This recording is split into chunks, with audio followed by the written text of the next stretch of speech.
colleagues, I want to thank you very, very much in terms of your indulgence to be able to bear with us. We realized that we didn't want to have a conflict of your audience with our esteemed members of the military. This is why we gave them precedence. This is the last time we are doing it. Of course, when we inform the government, they will also be following us. I want to appreciate your indulgence, and I want to thank you for coming. Colleagues who are here present, from the civics, from the diplomatic corps, we appreciate you. Our statement is a statement that is focusing on the ballot scandal that we have in this country, particularly after we have unearthed what we perceive to be a consistent pattern of having commissions and omissions that are determined to render our election discredited and illegitimate. So I'll read the statement, which is very unusual and uncharacteristic of me, but I'll do that because it's very important for this statement to be understood. It's going to be a bit longish, but I'll try to truncate it so that it suits your issues. Fellow Zimbabweans, I come to you to express my gratitude for the tremendous support, solidarity, and kindness that you have shown to the cause, to us, particularly as the MDC Alliance, and myself in particular as Nelson Chamisa, your presidential candidate, my esteemed colleagues here present and some who are still coming, members in the MDC Alliance. Thank you enough, particularly the people of Zimbabwe, for the inspiring courage, bravery, and commitment that we have demonstrated in the last few months as we prepare for this forthcoming election. We've gone far and wide. We've done a total of 49 rallies across the whole country. No other candidate has done that similar number of rallies. Mr. Mnangagwa can't because of old age, and we definitely feel that we are ahead in terms of the time because nobody's going to catch that kind of speed and frequency of rallies. It is within that context that we feel that as we have moved around, the spirit of freedom abounds across the land.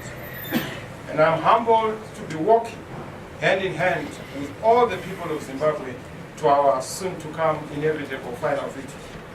I also want to take this opportunity to publicly welcome our guests, the regional and international observers, who have come from around the world to be a witness to our election on the 30th of July, this 2018. They are here because they know that this is a historic election. It is not an event, but it is a process, and it will not end in a single day. It is a process that begins well before the polling day, and does continue after the polling day. And until at least we have a transfer of power. And this is why within that context we are also emphasizing that we need to agree on a transfer of power, Manfred, a handover, takeover, because it's clear that power is going to shift hands, and it will shift hands in our direction. So we need to start also to work in the context of a mechanism. In Ghana they have what they call the Government Transitional Act, but in our own situation there's a vacuum. We do not have a legislative framework. We need to work on that in the context of our historical circumstances. Yes, it is important for us to also understand that we must thank our international observers, particularly when they enjoy the usual traditional hospitality of the people of Zimbabwe. Our country is a great country. Our people are a kind people, very generous. You must feel at home. They will not harm you. They will embrace you. They will not harass you. They will not in any way persecute you. They are good people. So as you travel around the country, please take time to enjoy the gifts of nature that God the Almighty has bestowed on this wonderful country. It is a great country. It is going to be greater after the elections. Fellow Zimbabweans, the few months that we've been going around the country have been truly phenomenal. We've connected with the rest of the country. As the MDC family, we rose from the depths of mourning and despair when in February we lost our icon, the father of democracy, the doyen of good governance, the hero of heroes, Dr. Richard Morgan Chandra. And of course, we have started to dream and believe once again. His funeral, which was well covered, came as a seed to the renewal of the spirit of the struggle that he guided with impeccable and stoic courageous leadership. As I traverse the country, I see great hope and deep passion in the eyes of the people I meet, the young and the old, the men and the women, the boys and the girls, whose future is at stake in this election. We are a nation of a kind and generous people with great courage, big hearts, resilience and creativity. These qualities have seen us through very difficult circumstances, tough times, but we bank on these important attributes as we see ourselves through this historic moment. There can be no doubt, ladies and gentlemen, fellow countrymen, that we stand at the important juncture in the history of our country. We can choose to be progressive, taking the path that is guided by intergenerational consensus, and of course look forward, not look backwards, but continue with the new politics, not old politics, the new economics, not the old economics, that has left our country broken, divided, and impoverished. We are supposed to go beyond this, and to be able to go beyond this, the choice is ours. And we need to make sure that we choose the correct path. This country, which attained its independence through the blood of revered and courageous brave men and women who fought, and some died even before they exercised their right to vote, wanted one man, one vote, the sovereign will of the people. It is for this reason that I am not going to betray the members who have fallen, the heroes who have fallen, who wanted to see this country on the path to a legitimate election in all material times. Our forefathers, foremothers, who staged a crusade for the liberation of all African countries, and in particular our country, built this foundation on the credit of the legacy and an epic emboldenment of institutions that are important, particularly the AU and SADC, that are very important as we go forward in terms of cultivating and fertilizing our good governance narrative and also effective democracy. Challenges that we face as Zimbabwe, ladies and gentlemen, are far bigger than partisan politics, are far bigger than party politics, including even my own party, which I lead. We are a divided nation, we are a broken people. We need to be together in order for us to realize the national vision that is more important in terms of the viability of this nation. This is why it is clear that we are ready for the moment and we are ready to move forward. But however, in these circumstances, it is regrettable to note that there are certain forces that are inimical to progress and reform and are standing in the way of the people of Zimbabwe to realize happiness. This is not new, but it cannot be allowed to defeat the will of our people. An inclusive, free, and fair election is important. It is the only route to legitimacy. It is the only map out of this morass. It is the only gateway to our success as a country. Without legitimacy and stability, there can never be economic recovery, let alone progress in this country. But, as I already said, certain forces are threatening the attainment of that legitimacy. Of course, my brother E.D. Mnangagwa's hands are not clean. This he has to confront as a challenge that he faces. The fulcrum of a free and fair, credible election is the referee. You are currently watching the World Cup. It's clear that even in a World Cup, you obviously have to have an independent referee. Now, in the context of our elections, it's important for ZEC to be a credible referee. They have not shown so. They are not willing to even show the capacity that they are credible. Yes, to my brother Mnangagwa, even in a boxing ring, people hug and of course share smiles before a fight. That is how it should be. That is how we should move. But of course I've given him and extended an olive branch to him. I've given him a hug. He has shrugged it off. He has not shown any willingness and capacity to unite this nation. I'm ready as a nation builder. He has shown himself to be the opposite of what I stand for and the attributes that I carry. It is in that context that the referee, who must not only be free and also fair, but must be seen to be fair, has to show that they have credentials of seriousness to conduct a clear, free and fair election as a referee. The practice of democracy that our citizens afford is a practice that leaders are elected by those whom they lead. Over the past 2 decades, we've gone through a series of disputed elections that have plunged this country into persistent crisis of legitimacy. Our people are yearning for a fresh start, a new beginning, and a new renewed hope, a faith that they have in the potential of their country, with vast resources, great resources, 60 minerals, including our 61st mineral, which is the people of Zimbabwe. A great joy indeed. We have come a long way, and we are here today.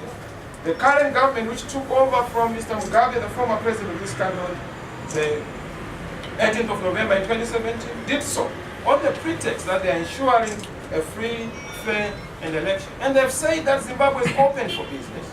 And our issue is, if we are open for business, why can't we be open for a transparent, free, and fair election?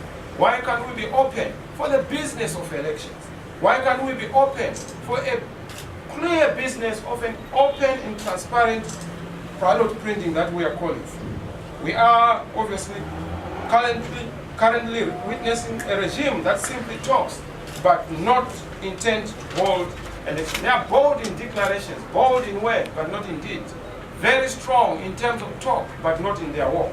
And for that reason, we've said in terms of the constitution of this country, Section 156, the conduct of elections and referendums have to be transparent. And whatever method is used, they're supposed to be simple, accurate, verifiable, and secure as well as transparent.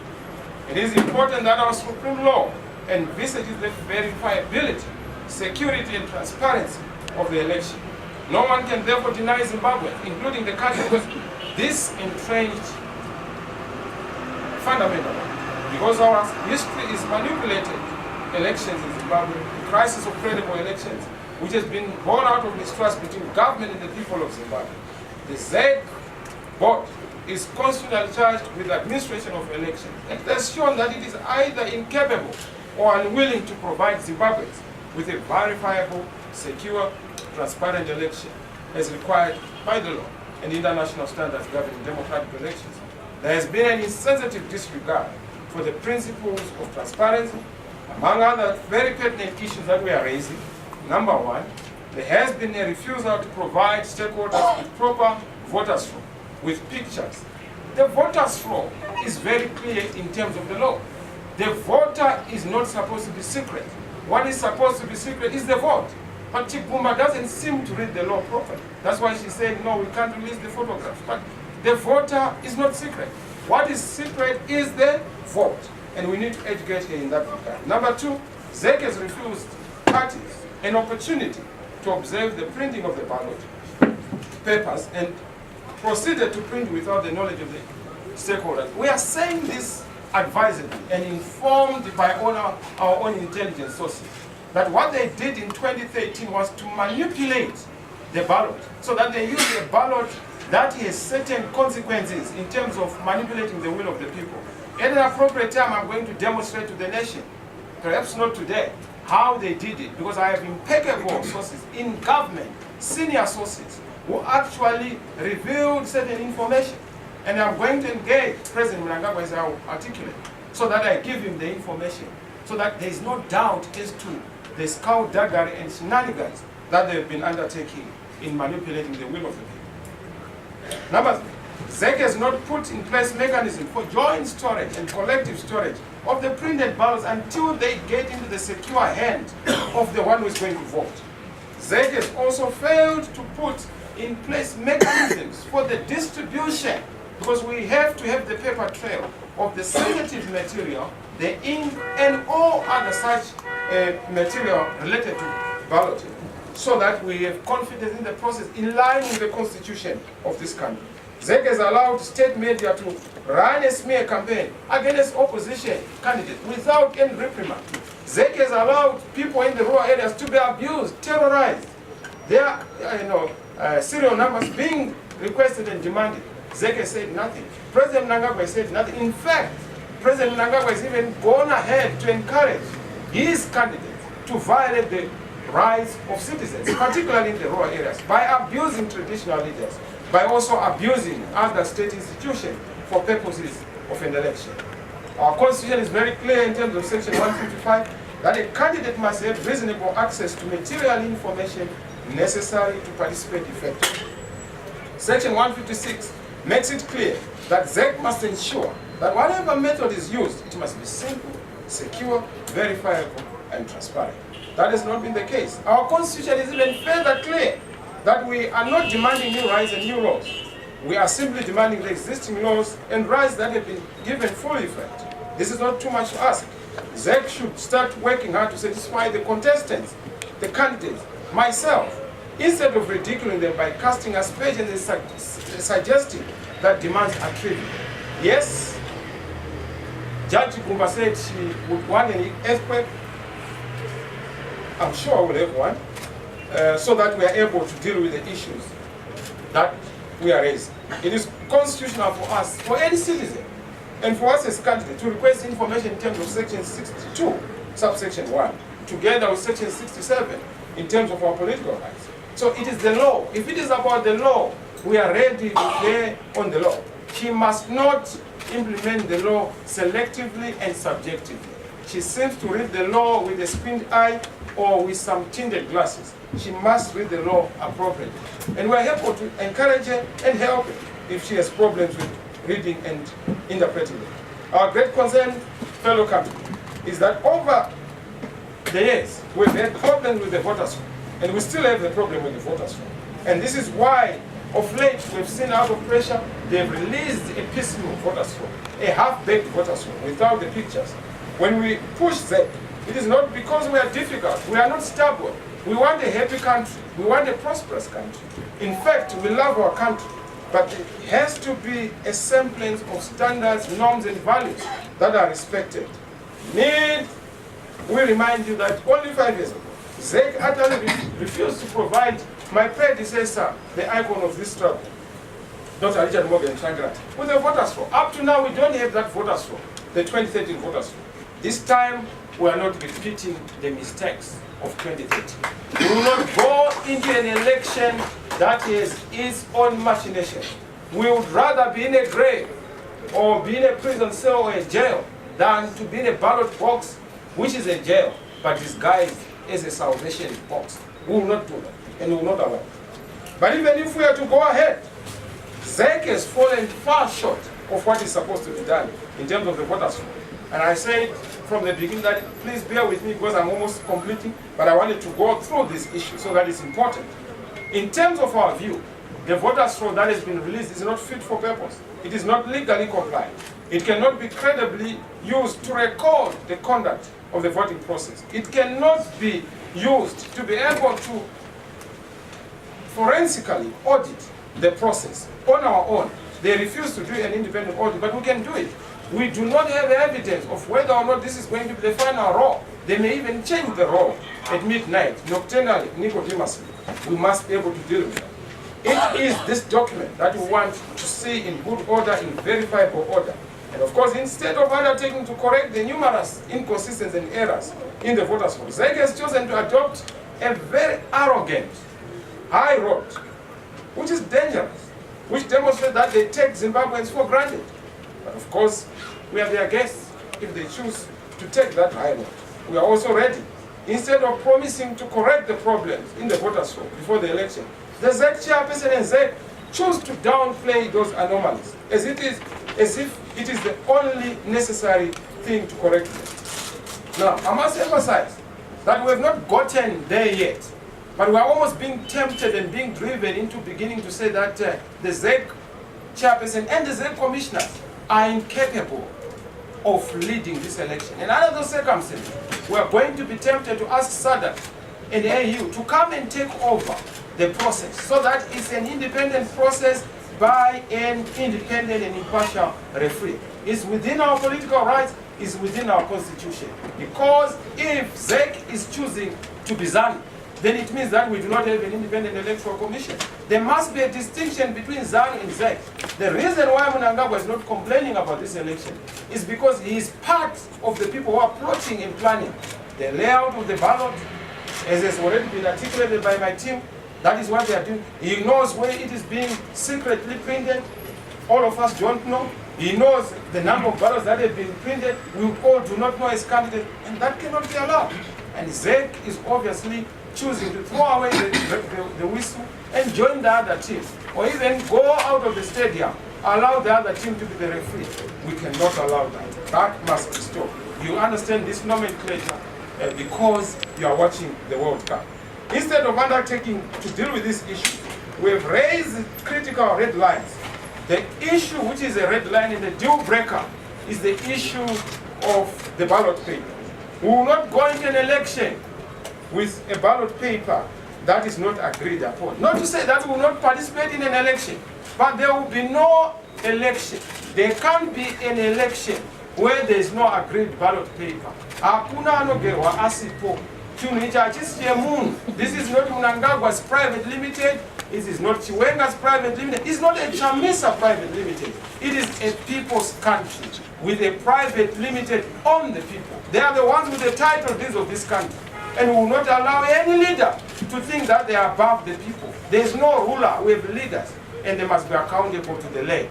And this is why we are going to be ready to lead the people, even if it means to walk on the seas, or in the oceans, or on the mountains, or even in the caves. We are ready to make sure that we provide that leadership until we have a free and fair election. And we'll have an election on the 30th of July, but with a ballot that is agreed upon. Not a ballot that is printed in aisles, or in back rooms, or in shacks, or in party rooms, or ZANU-PF headquarters, or at Harvest House. It must be agreed upon, and we will not accept, because this is not a ZANU-PF primary. It is a national election. We are part of it. They can't have it alone. We have to work together. It takes two to tango. They can't do it alone. This is our country. It is the people's country, and we will lead it. And of course, Mr. Mnangagwa must also be ready to be a potential leader of the opposition very soon, once we have had that election. In terms of another critical concern, I've already told you, we cannot just have the box ticking, which is tokenism, that seeks to hoodwink the people of Zimbabwe. We cannot be cheated, and we will not be cheated. And this is the reason why we have embarked on a very detailed multi-stakeholder process to engage a lot of the international community. I'll go to the way forward so that I don't waste a lot of your time. Of course, we're going to release our statement, which is quite lengthy and detailed. But in terms of the clear way forward, we are simply saying that as far as we are concerned, this 2018 election cannot afford to be yet another disputed election, because that would be dashed hopes and lost hope for democracy, but also for economic stability. Our people are sick and tired, and they cannot take it anymore. I was happy to hear that the soldiers are saying they will respect the constitution of this country, and let it be the walk, not just the talk. That would be good. We want the respecting of the constitution of Zimbabwe in letter and in spirit. What is clear, ladies and gentlemen, fellow countrymen, is that we have an election process that is in a process stalemate, arising out of the ballot scandal and the voters' rolls and inadequacies and omissions. This has culminated in an election crisis, which we are now declaring because we are not agreed on the process. We are part of those people who are supposed to participate in that process. This election we will win, and there's going to be an election in Zimbabwe and we will win it. But it has to be done with an agreed ballot paper. Nothing less, nothing more. We are not here to cause problems. We are here to have a credible election so that every citizen has the right to articulate their will. So as a way forward, we have a 6-point program, 7, on what should be done to go forward. First, there has to be the unilateral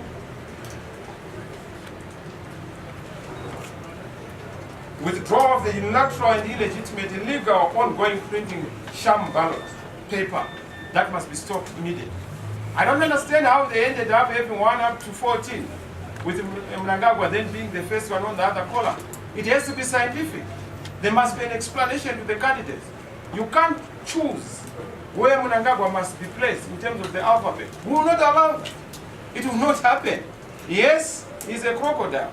but they are also kings of the jungle. You know, we are not talking about the seas here.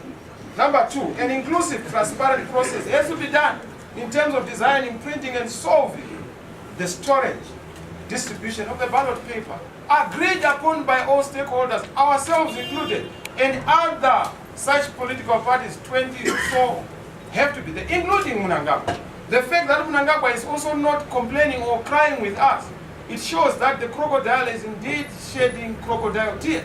But we do not want crocodile tears. We want the real tears, human tears, on these issues, so that we are able to build our nation together and be able to come together as a people. There must be an emergency meeting, which is the third one, with ZEC, to resolve all these urgent issues. If they are not resolved, we have our alternatives, and we will articulate them in due course. Number four, there has to be an urgent meeting with President Mnangagwa. In fact, I met his chief advisor this morning. I wrote to him again, after I wrote to him in the first place, and he decided to splash my letter childishly and immature in the newspaper in the Herald. But of course, that doesn't worry me. When you are the big guy in the room, you also have to put up with what kids do.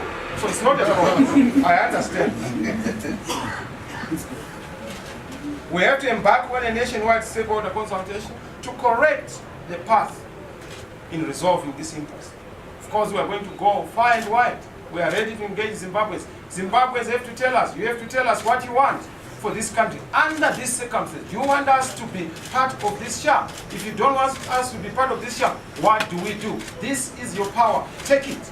And so that we provide solutions and answers. We are going to dispatch special envoys of our principals in the alliance. Professor Nue, Advocate Biti, Sakwinje, Dr. Chitu, Ngaruvume,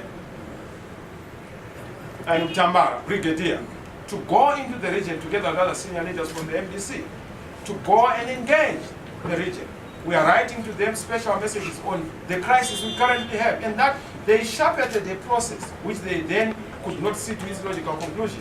We are now having an aborted transition, an arrested transition in the country on account of our colleagues who are refusing to play according to the rules. We are also going to brief all international observers on this current logjam, including our diplomats in this country. Of course, I have already briefed some of them, including some very senior diplomats in the country. So we therefore are calling upon SADC and the AU to immediately, including the international community, the United Nations included, to intervene and save the collapsing process and abet the imminent legitimate crisis. We will not allow Mr. Mnangagwa and his friends to get away with murder literally or metaphorically. We will have a proper election in this country, and we are ready for any consequence, until we have a free and fair election in Zimbabwe. Ladies and gentlemen, thank you very much for your patience. I will now ask for the questions from you in terms of clarification on this unusually very long statement, which I think is very important for you to appreciate and understand where we stand and where we are going as a country. Thank you very much.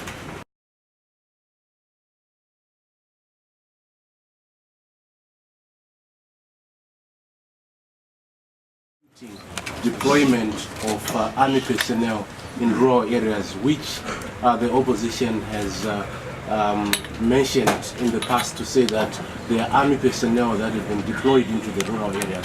What's your response to this? Isn't you are saying that they've refuted the allegations? Did they give you evidence of what they are saying? You who alleges must prove. We are ready to prove as people who are alleged where we have problems with certain people who are probably masquerading as the army. It could be that it's not the army, but they must be able to then smoke those people out so that they are not in the rural areas. Just yesterday in Gumunyu there are people who were masquerading as soldiers, then saying we are going to build a school, so we want all the traditional leaders, all the chiefs, all the people to come and congregate. Who then have problems. So if there are people who are tarnishing the image of our great army, our patriotic and professional army, the military, then we must be able to jointly deal with such people so that there's no abuse of traditional leaders, there's no abuse of people in the villages. People must be free to campaign. Nobody must abuse the name of the army or pretend to be the army when they are not the army. Yes. If you are not going to agree on the transference of the ballot papers, are you going to boycott the elections? I told you, Richmond, that we can't boycott ourselves. We are the Zimbabweans. We are Zimbabwe.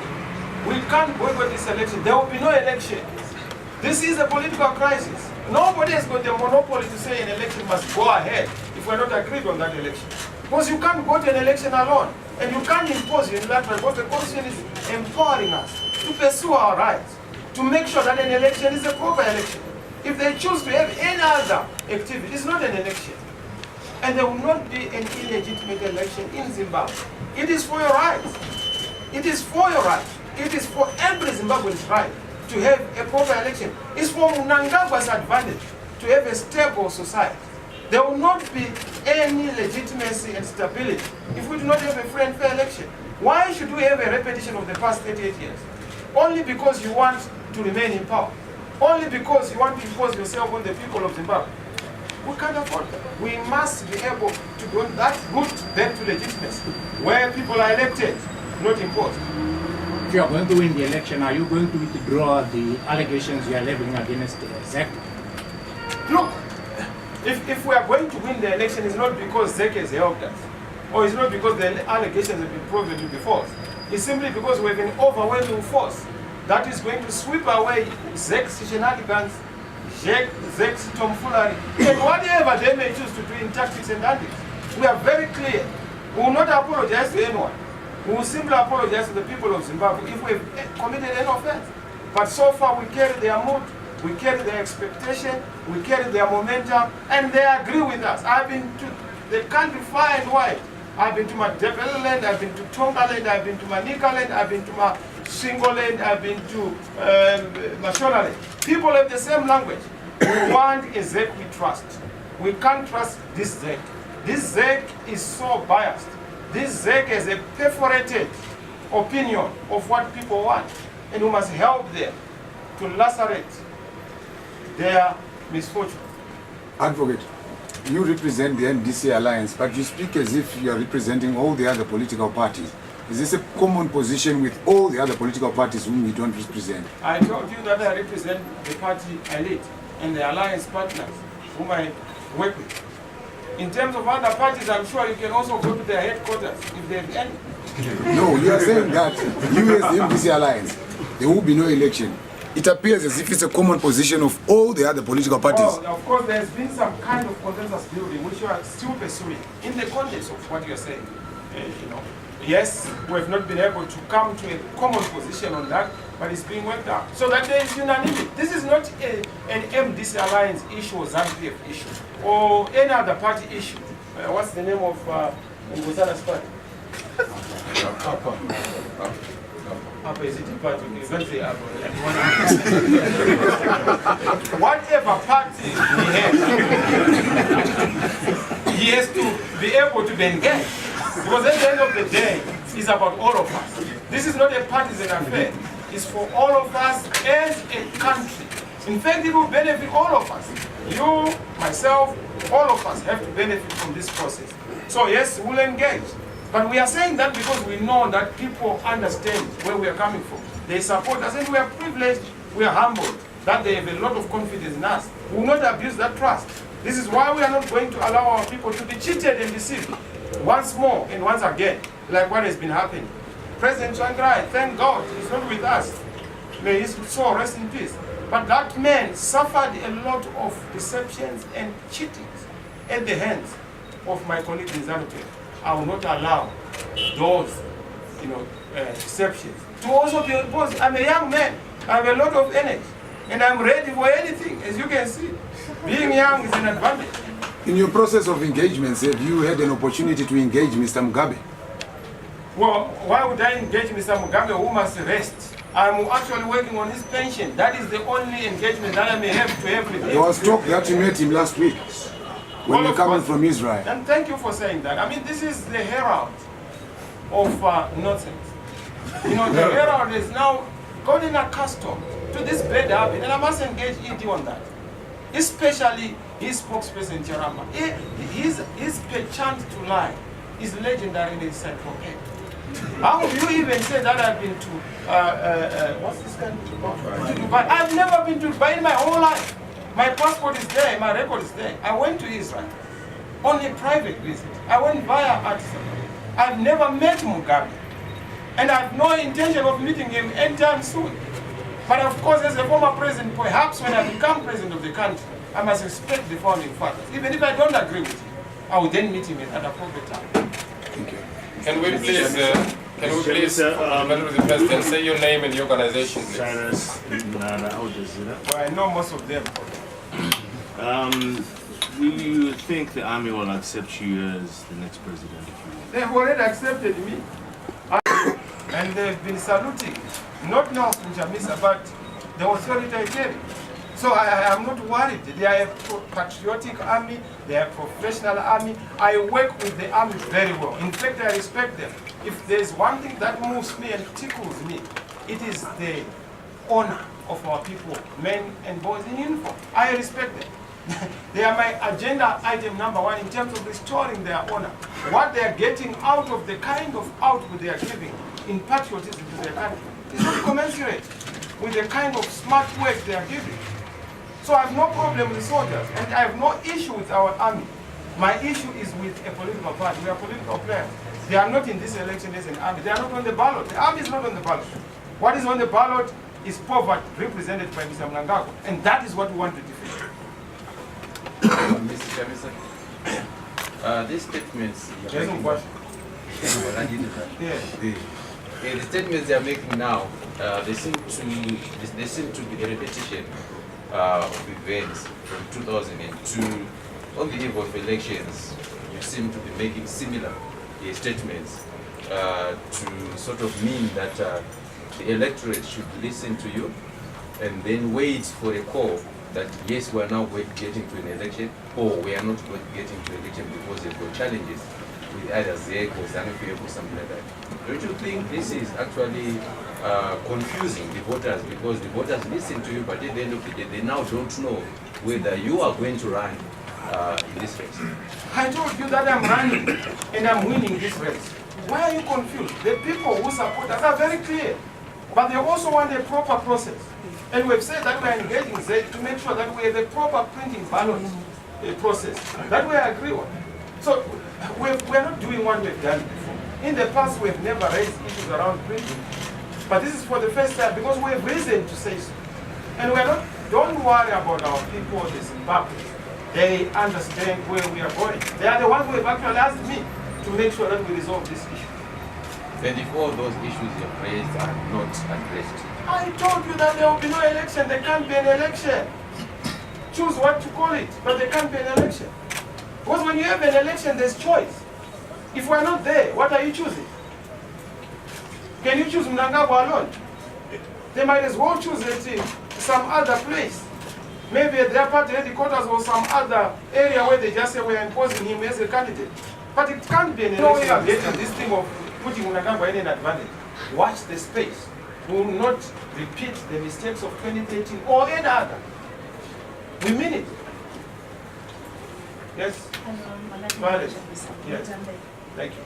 How do you respond to people who say that the plan was never to go to elections, that it was all choreographed, that you and ED have made a plan that you go to GNU, and that is why it was now starting to make steps? And what is do you have a deadline for this report? I'm fascinated. Prof, you know, this Chamisa, you donate him to ED, you donate him to Grace, you donate him to Robert Mugabe, you donate him. Why can't you just donate me to myself? I have no time to do shady deals or backroom things. In my whole life, I've never deceived people. I've never betrayed. I've always been loyal. I believe in transparency, openness, and to make sure that we engage. People must not mistake my openness to dialogue with anyone, even across the aisle. Yes, colleagues in ZANU are supposed to be respected as fellow Zimbabweans, because we want to lead a country with Zimbabweans from across the political divide. But I've never engaged Mnangagwa on anything. In fact, on record, I've never had a call with Mnangagwa.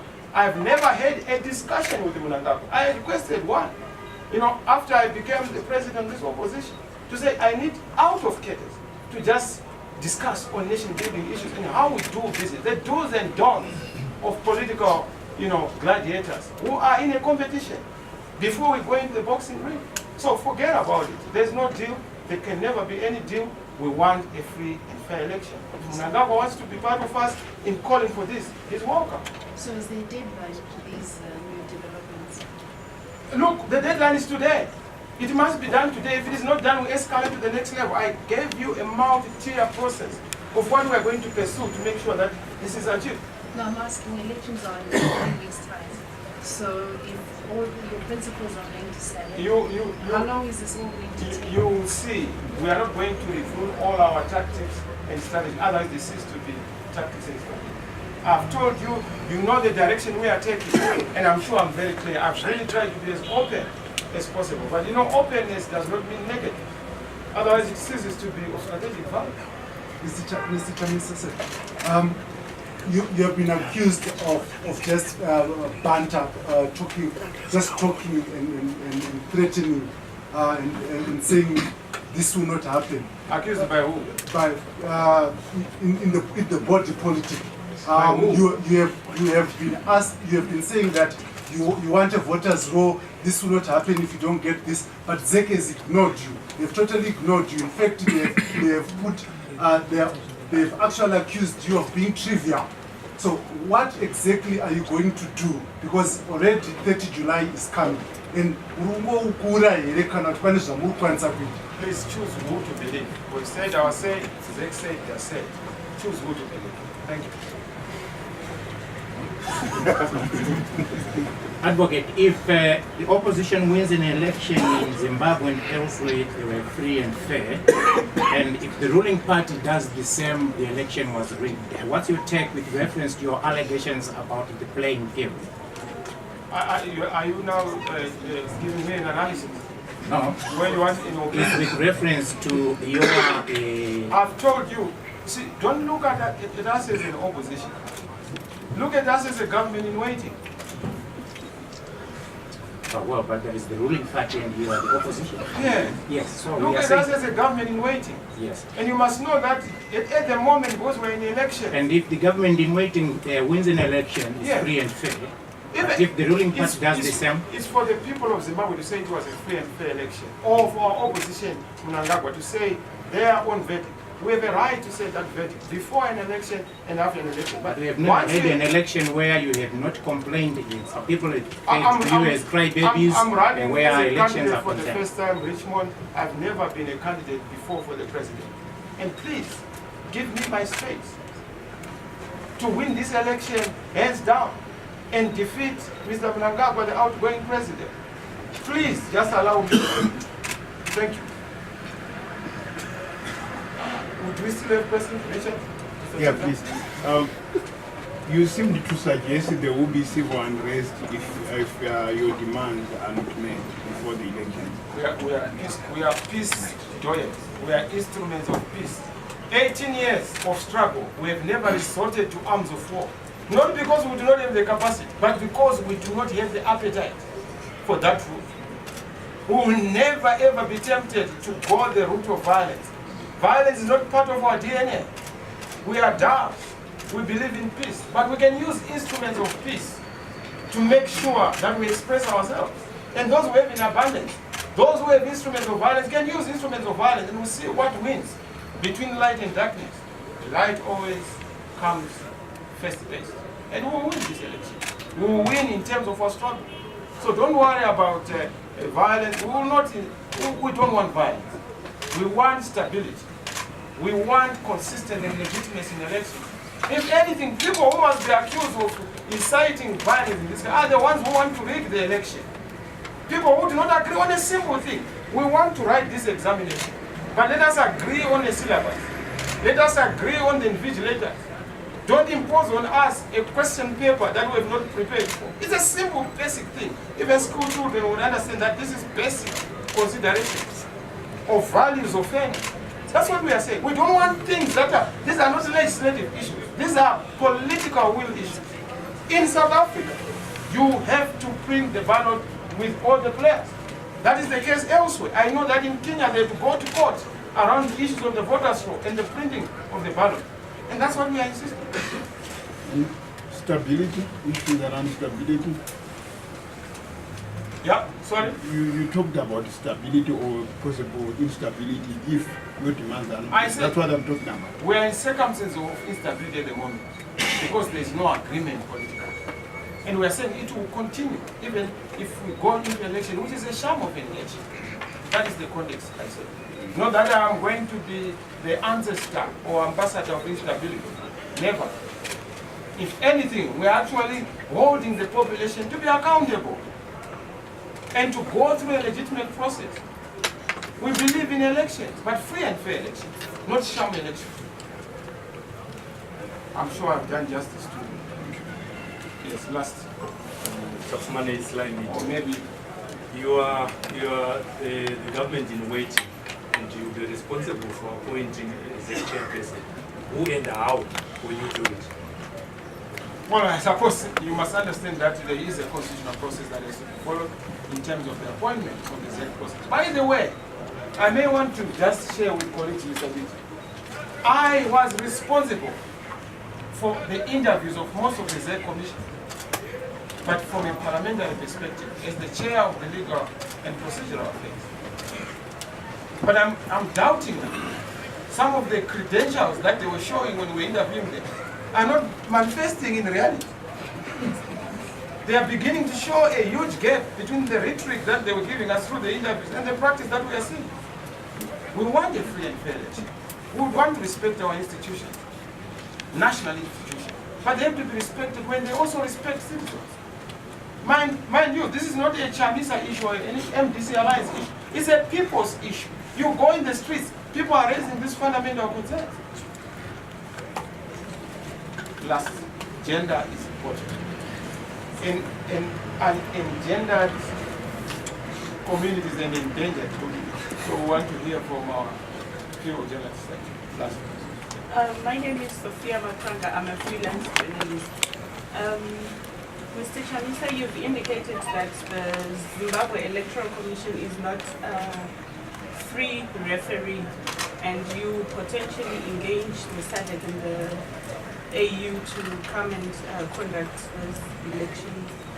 Do we potentially see a postponement of the election considering the time span that is left? There should be no postponement of an election. There should simply be an administrative arrangement on the ballot. If the ballot is not such a big issue, why are they dragging their feet? Why are they pussyfooting? Why? But they know that that is their ticket to try and... That's why you have seen they've been holding this funny and phony opinion service. Why would Mnangagwa get 70% in this country? Even in his own family, he will not get a 70%. And you think that we are all going to be fooled around? That Mnangagwa will get a 70%. For what? You'll be lucky to get 25%. And I've said this over and over again. We listen, they have intelligence reports. They have been given reports through the various security arms. They get reports every day. They know what the people want. They know who the people are going to vote for. And that's why you see me being the target and candidate of attack in the Herald. And it has also given me the anointing and the oil, and I like it. The Herald is helping me, and I want to thank them for freely advertising. They are doing a good job. Thank you very much. Ladies and gentlemen, may God bless you. Thank you very much. God bless you, Zimbabwe. I know that I have not exhausted your questions, and you have more questions, but yes, you must know that you must continue to have that appetite, and we'll give you what you need every time. Thank you. God bless you.